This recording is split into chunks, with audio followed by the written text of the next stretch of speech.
Halo, assalamualaikum warahmatullahi wabarakatuh. Alhamdulillah teman-teman, kembali lagi di konten saya.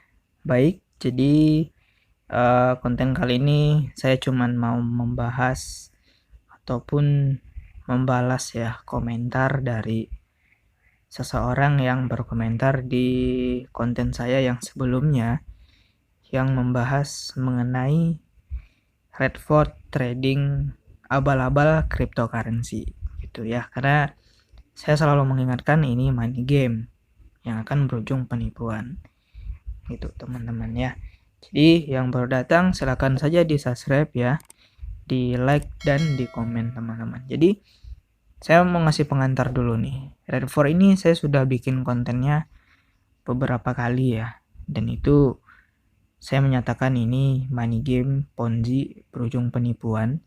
Dan kalau saya udah ngeklaim penipuan, banyak sekali pemainnya yang tidak senang gitu dengan pernyataan yang saya buat ya, karena saya menilai aplikasi ini ya penipuan gitu, sedangkan mereka menganggap aplikasi ini ya ladang cuan mereka untuk menipu orang gitu. Jadi wajar gitu ya dia berkomentar negatif, dan Refor ini saya selalu katakan ini adalah penipuan. Oke, jadi teman-teman, saya mau membalas ya komentar ini nih, yang ini ya. Jadi buat kalian ya yang head komen gitu ya di kolom komentar saya gitu, sebenarnya itu jadi keuntungan untuk saya gitu ya, karena saya bisa buat video dari komentar Anda gitu. Jadi bukan jadi suatu ketakutan. Kenapa saya tidak takut? Karena saya benar. Itu apa yang saya sampaikan itu berdasarkan kelogikaan penghasilannya dan legalitas dari Redford ini tidak ada. Nah, itu udah jelas investasi bodong, trading bodong gitu. Nah, komentarnya seperti itulah teman-teman. Kita bisa lihat tuh ya. Daripada banyak bacot ya di video saya yang ini nih. Ya, di video saya yang ini dia berkomentar seperti ini. Daripada banyak bacot, mending lo ikutan juga, Bang. Gitu, katanya seperti itu.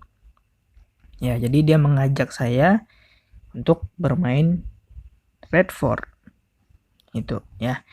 Mengajak saya untuk terjun ke jurang gitu. Karena saya selalu menganggap ya yang namanya aplikasi ponzi, money game itu saya anggap seperti jurang gitu, karena di dalam sana itu adalah pembodohan gitu ya. Jadi ibaratnya kalau kita terjun ke jurang gitu ya, kita udah tahu tuh kalau kita terjun ke sana itu pasti kita akan celaka. Nah, sama ibaratnya kalau kita terjun ke investasi bodong ataupun money game gitu. Jadi ibaratnya ke sana aja ya mengenai trading yang seperti ini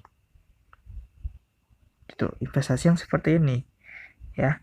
Jadi kalau ngajak saya ke jurang itu bagi saya akan nolak gitu ya, karena saya udah tahu tuh di dalam jurang itu pasti ada resikonya yaitu celaka. Tapi ya ada orang ya yang mempromosikan aplikasi ini ke orang-orang dengan kata-katanya depo ataupun join paham resiko gitu ya. Logikanya gini, kan saya anggap nih jurang nih, kalian terjun ke jurang kan pasti tahu lah apa resikonya, yaitu mati gitu kalau kita terjun ke jurang. Nah, sama ibaratnya kalau kalian terjun ke money game itu sama saja kalian terjun ke jurang ibaratnya, karena uang kalian di sana itu tidak aman. Kalau iya pun kalian terbukti membayar, itu adalah uang dari orang-orang yang melakukan deposit di sistem itu. Iya pun kalian nggak melakukan perekrutan orang, sama saja kalian memakan uang orang di jaringan lain gitu ya. Jadi itu ya mengenai komentar ini. Dan sebetulnya ya dari komentar ini dia juga kesannya seperti dia tidak suka dengan konten saya yang seakan-akan saya ngomong asal-asalan tanpa harus join dulu. Gitu. Sebenarnya ya untuk saya mengatakan ini ponzi ataupun penipuan itu tidak mesti harus terjun ke dalam aplikasinya. Saya cuma melihat dari segi marketing plan ditambah cek legalitasnya, itu saya sudah bisa mengatakan itu bodong. Dan untuk legalitasnya pun sudah saya cek ya, di Bapepti dan di NSB, MSB itu tidak terdaftar. Ya, di NSB cuman mencatut nama dari perusahaan orang. Gitu ya.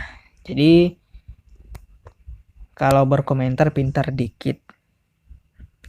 Gitu teman-teman. Dan kalau masalah untuk cara saya mengetahui ini ponzi atau tidak gitu ya, ataupun bodong atau tidak, OJK itu selalu bilang ya, ataupun pernah bilang gitu, kalian kalau ditawarkan investasi ataupun trading atau apalah, pahami 2L ya.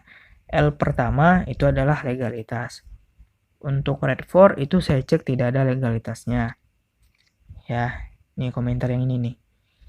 Nah, untuk L kedua itu kelogisan dari tradingnya. Nah, di sini untuk trading di Red4 itu tidak logis. Kenapa? Karena dia per hari menjanjikan keuntungan. Ya, menjanjikan keuntungan dari 4-9%. Nah, kalau kita lihat ya dari sifat kripto itu tidak menjanjikan keuntungan. Itu. Jadi ini udah jelas ya. Yang namanya menjanjikan ya di suatu investasi itu pasti bodong. Gitu, pasti ponzi gitu.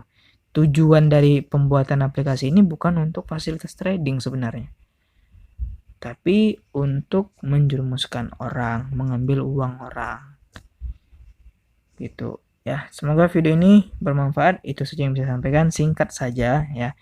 Saya cuman mau membalas komentar orang-orang yang seperti ini, yang selalu bertanya seperti ini ya, bukan cuman di Red4 saja teman-teman, di money game yang lainnya yang dulu pernah saya bongkar gitu ya. Ini ada juga komentar-komentar seperti ini, kayak di Agol, kayak di AGT, kayak di NL. Ini pasti ada ya orang-orang yang berkomentar seperti ini. Dan mungkin video ini bisa mewakilkan jawaban untuk komentar mereka yang seperti itu. Ya. Oke, jadi itu saja pembahasan yang bisa saya sampaikan. Semoga video ini bermanfaat untuk kalian. Silahkan di-share. Terima kasih. Assalamualaikum warahmatullahi wabarakatuh.